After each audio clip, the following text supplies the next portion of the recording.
Hi, I'm Jim Ward of the Middle Country Public Library, and today we're going to be discussing historical haunted places on Long Island. The first one we'll discuss is the Country House Restaurant in Stony Brook. Built in 1710 by Obadiah Davis, this 2.5-story home has been the site of many ghost sightings. Young children to adults have seen the ghost of Annette Williamson. During the American Revolution, Annette was alone at the house while her family was away in New Jersey. The British took over the house during that time. The townspeople assumed Annette and her family were loyalists because they did not defend against the British with their lives.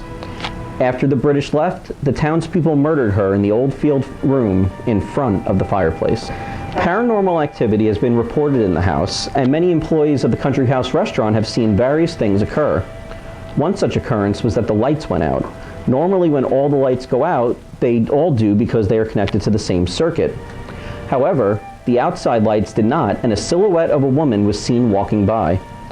The lights came on shortly after that, and the person was not seen again. Annette has been seen in the storeroom by one of the employees. He went to the storeroom to notify the person that they can't be up there and realized there was no one in the room. Children have also seen Annette and wanted to play with her. There was a little girl who wanted to go in the men's room, and after being told she was not allowed in there, the little girl said, "But Annette keeps going in and asking me to play." Annette has also been known to raise the music in the room and not allow it to be lowered until an employee had to unplug the system. The next haunted location we're going to discuss is Katie's Pub in Smithtown. Sitting on the location of the former Trainer Hotel, which burned down in 1909, Katie's is a popular bar that had been featured on Paranormal State and Ghost Adventures. Psychic mediums often did readings in the downstairs area and often spoke of a presence of a man named Charlie. Charlie was a bartender who committed suicide because he was afraid of going to jail because he had sold a man in the federal government a drink during Prohibition.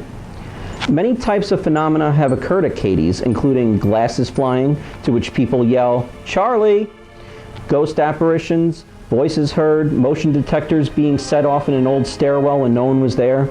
And the final location that we'll discuss today is the St. James General Store. Built and started in 1857 by Ebenezer Smith, the St. James General Store has been a mainstay in St. James and now is owned by the Suffolk County Parks Department since 1990.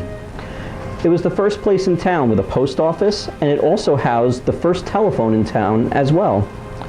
The structure itself has not changed since 1894. In an interview featured in the book Historic Haunts of Long Island by Kerry Ann Flanagan Broski, the store manager at the time stated that people often felt unmistakable cold spots. Apparitions of a little girl in old-fashioned clothing have been seen, and also people have heard the sound of children crying. Footsteps from the floor above have also been heard by staff. To find out more about these historic haunted places on Long Island, check out our collection to read more and learn about other haunted locations as well. And if you have any interesting haunted stories of your own, please comment. Thanks so much for joining us.